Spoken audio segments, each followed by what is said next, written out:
여전도회 헌신예배로 드리며 강사님은 장성훈 목사님입니다. 주일 예배 중보기도 10시 20분 4층 테라스에서 있습니다. 구역 리더 모임 주일 3부 예배 후 드림홀에서 있습니다. 오늘은 어린이 주일입니다. 하나님의 사랑을 경험하고 예수님 닮아가는 아이들로 성장하길 기도해 주세요. 어르신 봄 나들이 안내입니다. 5월 22일 목요일 오전 10시 양평 더그림으로 봄나들이 있습니다. 75세 이상 성도님들 많이 참석해주세요. 원주 문막 보고마를 위한 연합기도회 5월 5일 월요일 오후 6시 드림홀에서 있습니다. 5, 6월 매일 성경 큐티책 구매 문의 1층 사무실에 해주세요. 새가족 및 교인 동정 주보를 참조해주세요. 감사합니다. 네, 감사합니다. 한 가지 더 광고 드리겠습니다. 돌아오는 토요일 5월 10일 오후 1시에 저희 교회 황지혜 청년과 정희성 군이 결혼 예식을 올려드립니다. 귀한 가정이 은혜 가운데 출발하고 또한 믿음 반석 위에 세워질 수 있도록 함께 기도해 주시기를 부탁드립니다. 또 한 가지 안내 드리는 것은요, 내일 5월 5일 월요일 오후 6시에요 원주 문막 복음화를 위한 연합기도회가 우리 예배실 이 드림홀에서 함께 드려집니다. 말씀으로는 우리 서울 영락교회 김운성 목사님께서 전해주시고요, 또 문막과 원주의 복음을 위해서 함께 기도하는 시간 함께 동참해 주시기를 부탁드립니다. 오늘 우리에게 주신 하나님의 말씀 구약성경 시편 119편 6절로 16절의 말씀입니다. 구약성경 시편 119편 6절에서 16절의 말씀입니다. 구약성경 890면에 있습니다.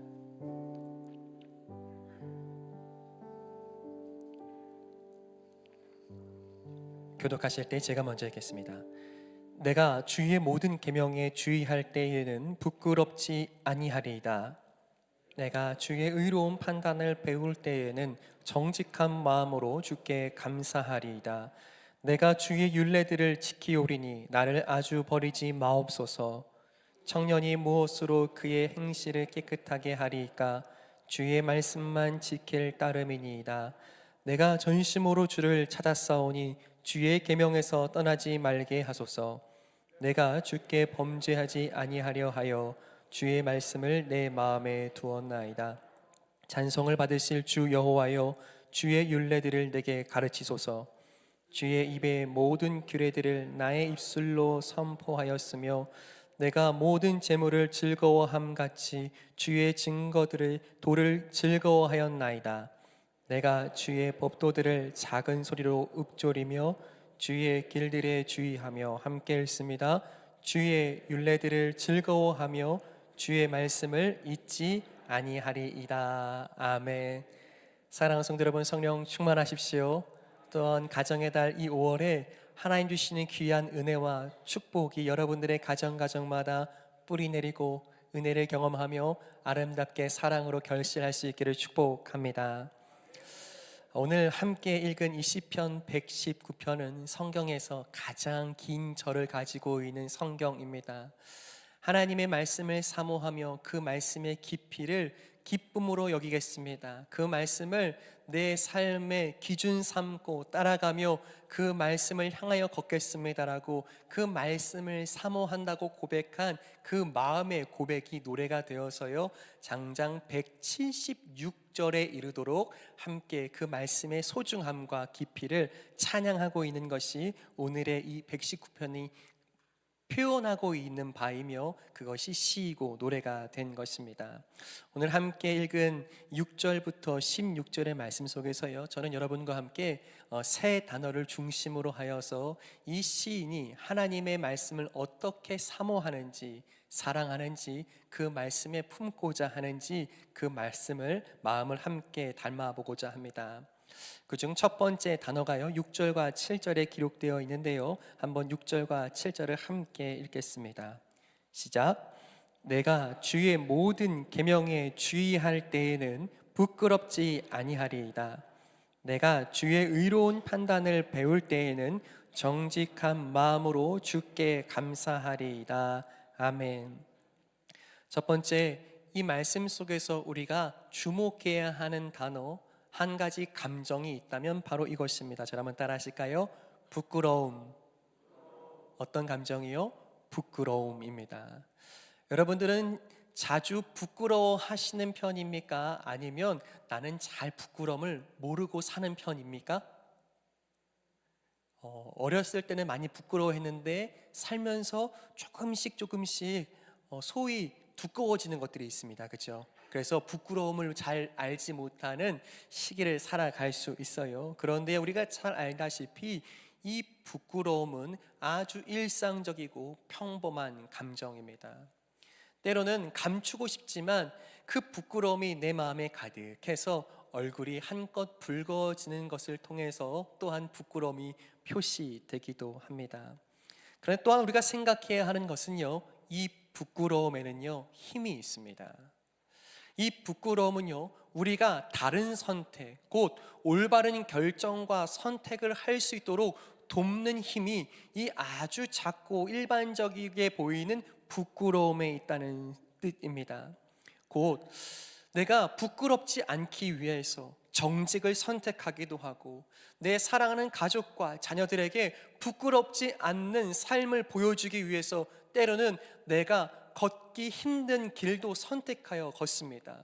그것이 올바른 길이라면, 부끄럽지 않기 위해서 선택하여 걷게 한다면 그 부끄러움은 우리에게 때로는 힘이 되고 용기가 되고 좋은 길을 선택할 수 있는 좋은 감정일 수 있다는 사실이에요. 그렇게 부끄러움은 힘이 있습니다. 여러분들은 언제 부끄러워 보셨습니까? 이 부끄러움이 어쩌면 우리에게 또 다른 선택과 결정을 할 수 있다라고 생각하면서요, 저도 한껏 부끄러웠던 때가 언제였는가 생각해 보게 됐습니다. 제가 이전에 사역할 때의 경험이었습니다. 당시에 가장 많은 성도님들이 가장 많이 한 자리에 모여서 예배하는 날, 그런 예배가요 송구 영신 예배였습니다. 이 본당의 모든 좌석이 가득 차고 모든 부속실을 다 개방해야 할 정도로 그날은 온 가족이 한 자리에 와서 또한 한 해를 돌아보고 또 새해를 맞이하며 사랑과 축복을 나누는 시간 삼아서요 정말 많은 교우분들이 함께 오셨어요. 그러다 보니 이 본당 가장 높은 곳은요 7층이었는데요 아주 가파랐습니다. 계단이 아주 가파랐어요. 이 꼭대기까지 오신 성도님들께 인사 나누고 또 안부를 전하다가 이렇게 이곳저곳을 좀 분주히 다녔습니다. 근데 문제가 일어났어요. 무엇이었을까요? 이 가파른 계단을 내려가다가 말고 제 구두 뒷굽이 계단에 턱 걸려버린 겁니다. 어떻게 되었을까요? 한 계단 5개, 6개를요 무릎으로 내려왔습니다. 여러분, 이 육중한 몸이 그 계단을 무릎으로 내려왔으니 어떻게 됐을까요? 우당탕 한 거예요. 모든 성도님들이 어떻게 보셨냐면 저를 아주 자세히 불쌍히 보고 계신 겁니다. 그래서 어떻게 했을까요? 저는요 정말 벌떡 일어났습니다. 하나도 안 아픈 것처럼 일어나서 나가서 바지를 걷어보니까 새까맣게 멍이 드는 거예요. 여러분, 그날 이후로, 그 큰 부끄러움을 당한 이후로 제가 어떻게 했을까요?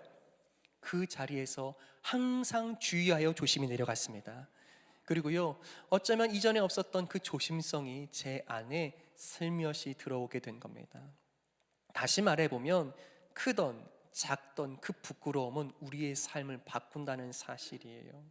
중요한 것은 부끄러운 것을 부끄러움으로 알아야 할진데, 이 시대와 세태는 어떻습니까? 부끄러운 일을 해도 마치 부끄럽지 않은 것처럼 사는 것이 오늘 우리의 세대이고 우리의 마음이며 사회라면 다시 한번 우리는 이 말씀에 귀를 기울여야 합니다. 무슨 뜻입니까? 오늘 그 말씀을 사모하고 사랑하게 될 때에 이 시인이 경험한 바는 무엇입니까? 내가 오직 그 말씀을 사모하며 그 말씀을 지키고자 할 때에 내 마음이 부끄러운 줄 알고, 그러해서 부끄러운 일을 다시 당하지 않을 수 있는 옳은 길, 옳은 결정을 할 수 있다고 고백하는 줄 믿습니다. 사랑 여러분, 우리가 부끄러워해야 할 일은 다른 것이 아닙니다. 과연 말씀이 원하고 정하시며 우리에게 가르치시는 대로 걸어가고 살아가고 있는가를 기준 삼아서 내 삶의 부끄러운 줄 아는 지혜가 있고, 그 부끄러움을 당하지 않기 위해서 옳은 결정을 할 수 있는 삶의 변화가 말씀 가운데 있기를 간절히 축복합니다. 그렇게 우리 마음에 담아야 하는 것은 말씀을 사모하는 인생 되어 부끄러움을 알아야 하며, 그 부끄러움을 말씀 가운데 온전히 한번 점검해 봐야 하는 것이죠. 말씀이 그렇게 하십니다. 우리를 깨닫게 하시는 거예요. 우리의 삶과 결정과 생각과 마음을 되돌아볼 수 있도록 시간과 은혜를 주십니다. 그때 그 결정, 내가 아무런 생각 없이 뱉었던 나의 말, 나의 행동, 나의 눈빛이 본래 말씀으로 기준하여 보니 부끄러운 것이었구나. 되돌아보며 우리에게 올바른 삶을 살아내게 하시는 힘이 말씀 가운데 있는 줄 믿습니다. 자, 그렇다면요, 이 가정의 달 5월에요, 저는 이 말씀을 또한 묵상하면서 여러분께 이렇게 권면하고 싶습니다. 저는 우리의 삶에 부끄러움이 필요하다고 믿습니다. 그런데 우리가 가정 안에서 살아가면서, 가족들과 함께 우리의 삶을 살아가면서 피해야 할, 부끄러움과 아주 비슷하지만 반드시 피해야 할 또 다른 감정 한 가지가 있습니다. 무엇일까요? 저를 한번 따라 하실까요? 수치심. 무엇이요? 수치심입니다. 부끄러움은 마음에 품어야 하는 또 다른 긍정적인 감정일 수 있지만, 반드시 우리가 피해야 하는 또 다른 감정 한 가지는 수치심입니다. 여러분, 무엇이 다를까요? 우리는 흔히 그저 비슷하게 사용하고 비슷한 용례로 그 단어들을 활용해 보지만, 사실 부끄러움과 수치심은 다른 겁니다.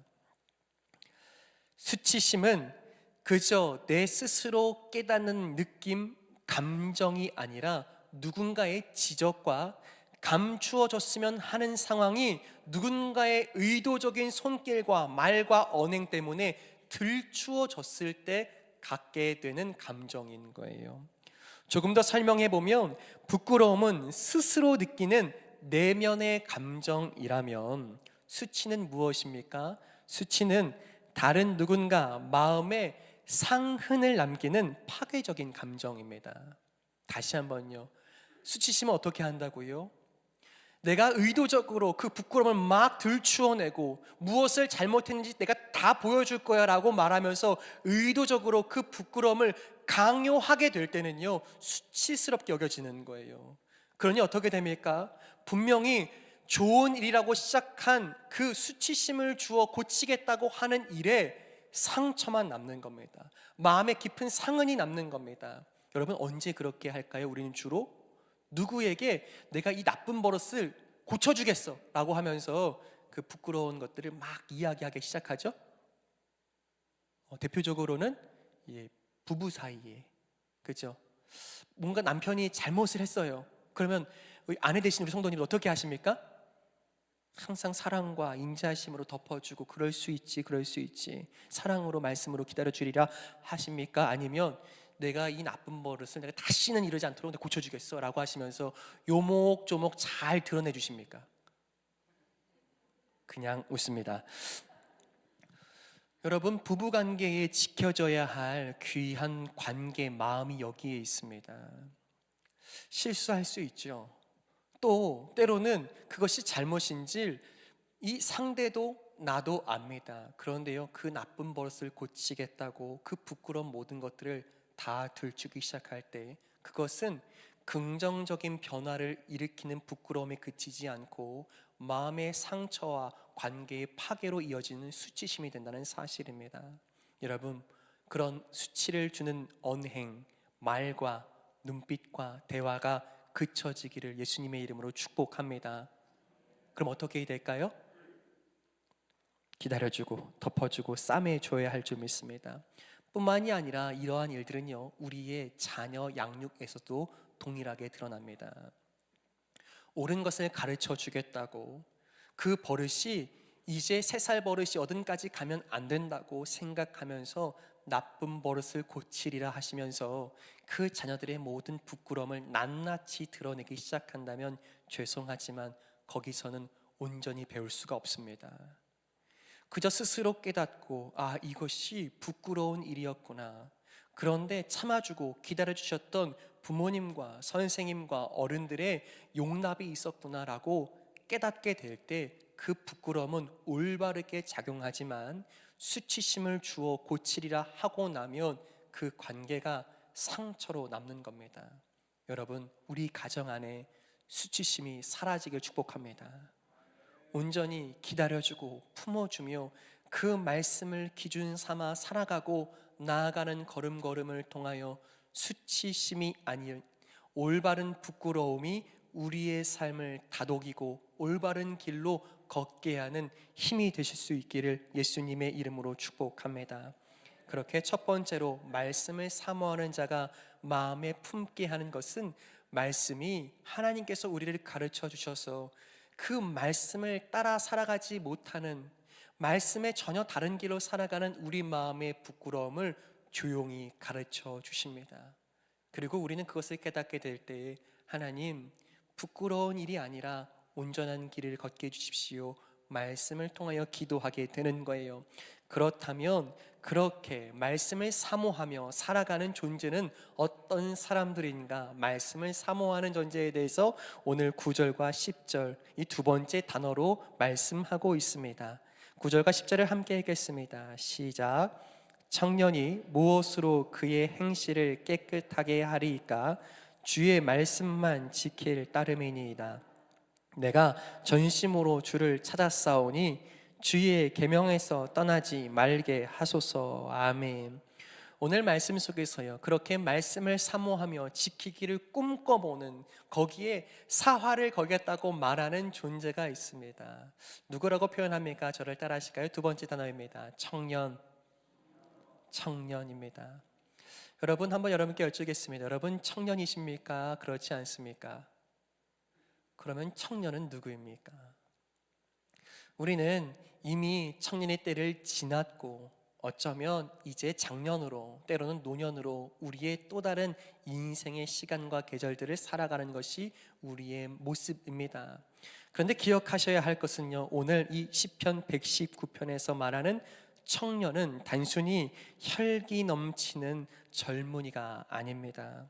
생물학적으로 나이가 젊은 사람을 의미하는 것이 아니에요.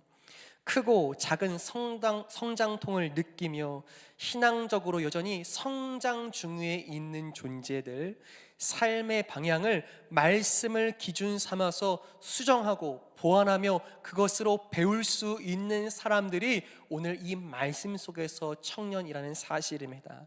다시 한번 여러분께 여쭙겠습니다. 여러분들은 청년이십니까?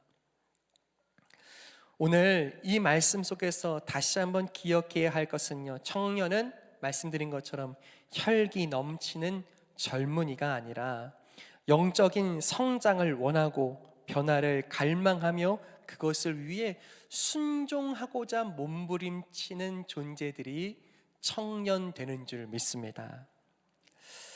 그래서요, 우리는 기억하게 되는 거예요. 말씀을 통하여서 배우길 원하고 나는 여전히 배울 것이 많은 인생이라고 고백하며 겸손한 고백 가운데 거룩한 변화를 갈망하고 있다면 그 사람들이 청년인 줄 믿습니다.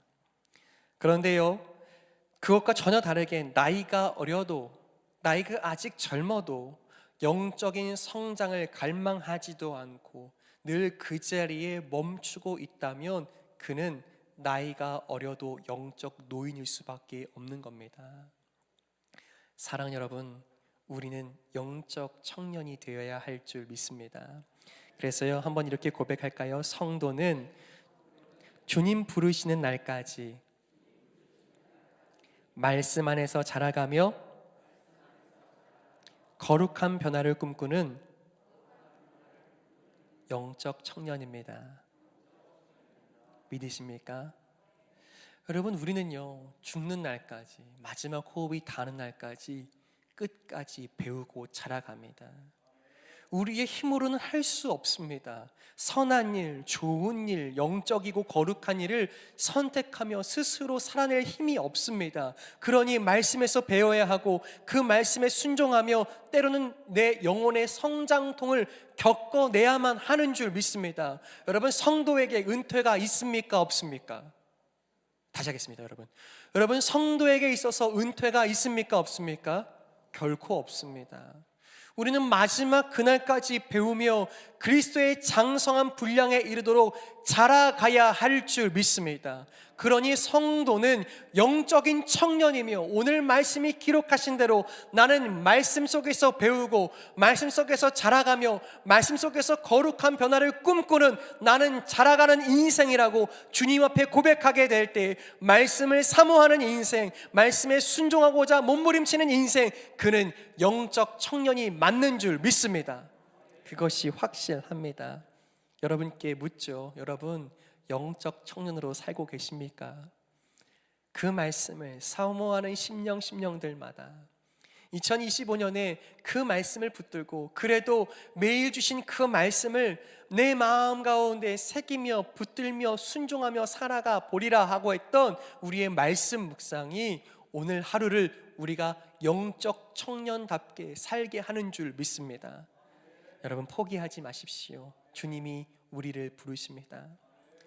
또한 청년에게 있어서는 결코 피할 수가 없는 그런 욕망과 정욕과 유혹이 있죠.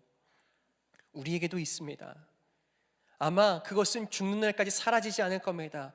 그러니 그 앞에서 넘어지지 않고 말씀을 붙들며 일어나고 말씀을 붙들며 살아가게 될 때 우리는 여전히 유혹이 있고 정욕이 있고 또 다시 넘어질 수 있으나 말씀을 붙들고 순종할 수 있는 힘이 있기에 나는 영적으로 청년이 맞습니다 고백하는 우리 모두가 되실 수 있기를 축복합니다.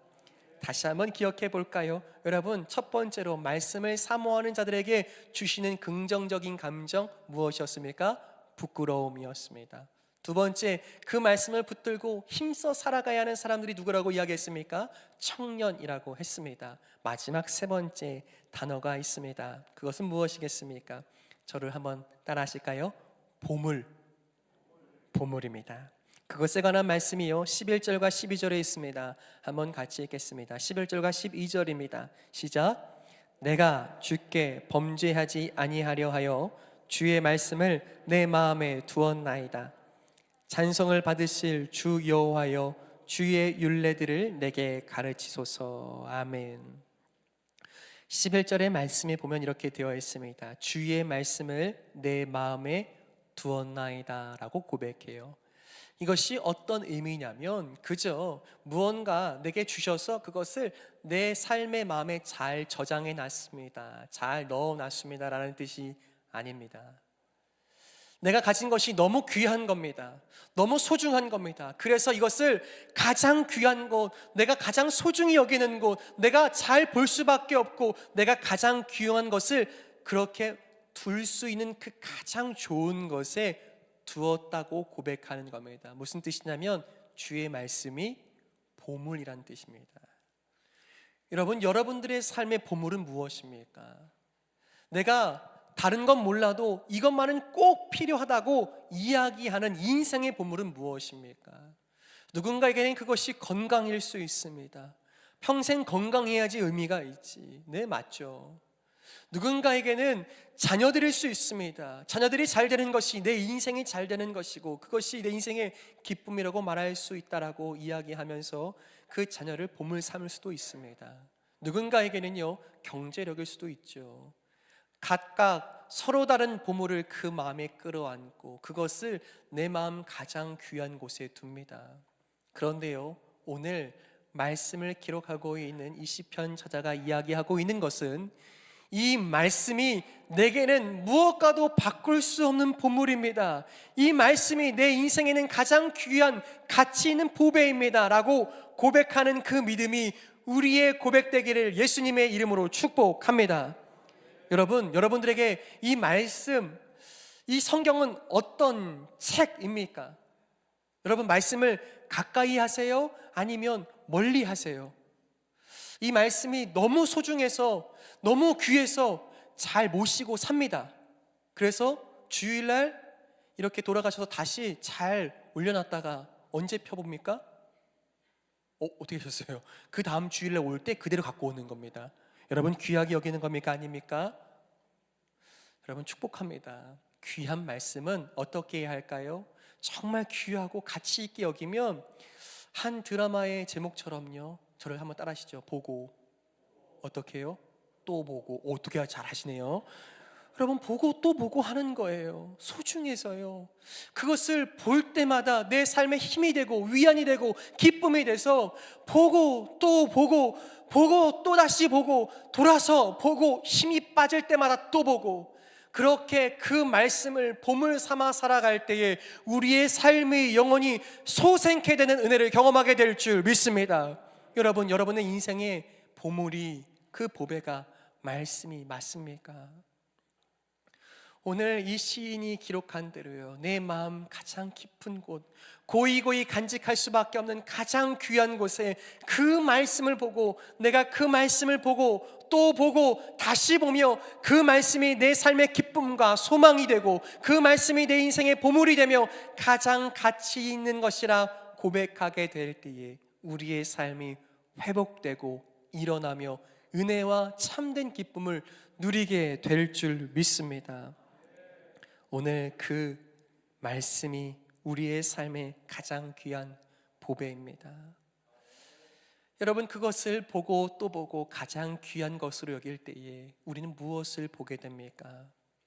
놀랍게도요, 그 말씀을 가까이 하며 그 말씀을 통하여 내 삶의 부끄러움을 아는 지혜가 있는 사람들, 그 말씀을 붙들고 내가 오늘도 자라가겠습니다, 내가 거룩한 변화를 내 삶에 작게 그러나 확실하게 이루어 가겠습니다 고백하는 그런 영적인 청년들에게 하나님은요 가까이 계심을 알게 하신 줄 믿습니다.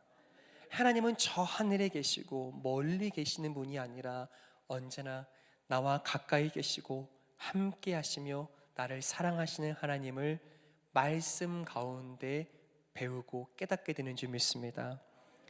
오늘 말씀을 보물 삼는 사람들이 발견하고 만나게 되는 하나님은 어떤 분이십니까? 우리를 보배롭게 여기시고 우리를 보물 삼으시는 하나님을 만나게 되는 줄 믿습니다. 어떻게요? 나를 보물 삼으시는 하나님이세요.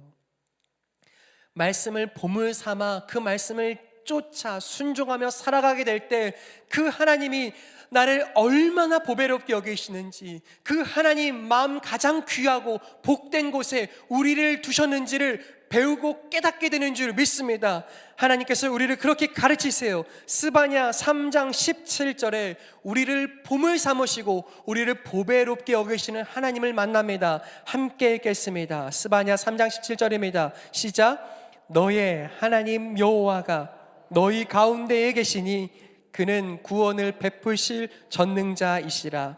그가 너로 말미암아 기쁨을 이기지 못하시며 너를 잠잠히 사랑하시며 너로 말미암아 즐거이 부르며 기뻐하시리라 하리라. 아멘. 무슨 뜻입니까? 하나님이요 우리를 너무 기뻐하시며 그분의 놀라우신 사랑, 은혜 가운데 우리를 보물 삼으시겠다는 뜻입니다. 그래서 우리를 보고 또 보고 다시 보고 귀하게 여기시면서 우리를 놀랍도록 사랑하시겠다는 뜻이에요. 여러분 말씀을 사랑할 때 우리를 보물 삼으시는 하나님을 만나게 되는 줄 믿습니다. 우리의 인생의 가치, 인생의 점수, 인생의 평가가 어디에 있습니까? 우리가 성공하고 성공하지 못했고 세상적으로 성과를 냈고 내지 못했고가 아니라 나를 보물로 여기시며 나를 보배롭게 여기시는 하나님을 만나게 될 때에 우리 인생은 놀라운 은혜의 길, 은혜의 놀라운 사랑을 경험하게 될 줄 믿습니다. 또한 직접적으로 오늘 다시 신명기 7장 6절이 우리를 하나님께서 어떻게 여기시는지 가르치고 계세요. 한번 같이 읽겠습니다. 새번역 성경입니다. 시작. 당신들은 거룩한 백성이요 주 당신들의 하나님이 땅 위에 많은 백성 가운데서 선택하셔서 자기의 보배로 삼으신 백성이기 때문입니다. 아멘. 우리를 누구로 삼으셨대요? 무엇으로 삼으셨다 말씀하십니까? 하나님의 보배로 삼으셨다 말씀하시는 줄 믿습니다. 한번 저를 따라하실까요? 나는 하나님의 보배입니다. 믿으십니까? 믿으십니까? 저는 참으로 이 사실이 고백되고 믿어지기를 축복합니다. 언제 이것을 고백할 수 있습니까? 내가 주의 말씀을 사랑하며 그 말씀을 청종하고 그 말씀을 보물 삼을 때 가능한 일인 줄 믿습니다. 그저 누가 들려준 이야기, 그저 우리 구역의 권사님의 그냥 간증이 아니라 내 삶을, 내 영혼을, 내 인생과 우리 가정을 보물로, 보배로 삼으시는 하나님을 만나게 될 때 우리 영혼이 살아나게 되는 줄 믿습니다. 무엇을 통해서요? 주의 말씀을 통해서요. 저는 오늘 이 말씀을 통하여서 이 시인이 그 말씀을 사모했던 것을 세 가지 단어로 설명드렸습니다. 여러분 다시 한번 복기해 볼까요? 세 가지 무엇이었죠? 첫 번째 부끄러움, 두 번째 청년, 세 번째 보물. 여러분 그 말씀을 기억하고 한 주를 살아가실 때에 하나님 그렇습니다. 그렇게 살고자 하는 성도들의 삶을 나의 보배, 나의 보물이라 가장 귀한 나의 사랑이라 말씀하시는 주님의 사랑에 깃들길 축복합니다. 결론으로 오늘 말씀은 이렇게 귀결됩니다. 14절 말씀을 한번 같이 읽어요. 14절입니다. 시작. 내가 모든 재물을 즐거워함 같이 주의 증거들의 도를 즐거워하였나이다. 아멘. 여러분 말씀을 가까이 하십시오. 세상이 줄 수 없는 기쁨이 말씀 안에서 피어납니다. 여러분 말씀을 가까이 하십시오.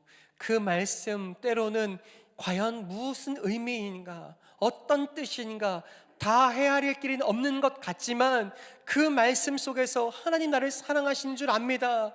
그 말씀 가운데 하나님 나를 보물처럼 여기시는 줄 압니다. 그 말씀을 붙들고 살고자 하는 사람들 가운데 세상이 줄 수 없는 기쁨의 회복이 임할 줄 믿습니다. 여러분 기쁨을 상실하셨습니까? 말씀 가운데 그 기쁨이 회복될 줄 믿습니다. 살아갈 길을 어디로 무엇을 향하여 걸어가야 할지 삶의 진로와 방향을 놓쳐버렸습니까? 다시 그 말씀 가운데 회복하며 찾게 되기를 축복합니다. 말씀을 보물로 여기는 사람들, 그 말씀을 사모하며 살아가는 사람들, 그 말씀 주신 그 사랑을 나는 무엇과도 바꾸지 않겠습니다라고 고백하는 사람들의 삶에 하나님은요 놀라운 인도하심과 지혜로 임하여 주시고 우리의 인생의 모든 계절에 하나님 우리를 자라가게 하십니다. 우리의 가정을 믿음의 반석 위에 뿌리 내리게 하십니다. 주님밖에 없습니다. 고백하는 놀라운 은혜와 믿음의 고백이 우리의 것 될 줄 믿습니다. 이 시간 이렇게 찬양하며 기도했으면 좋겠습니다. 주님 주신 말씀을, 주님 주신 사랑을 나는 무엇과도 바꾸지 않겠습니다. 수많은 내 삶의 보물이 필요하고 또한 그것을 구하지만 어떤 필요와 어떤 그 무엇도 주님과 바꿀 수 없음을 내가 고백합니다. 우리의 믿음의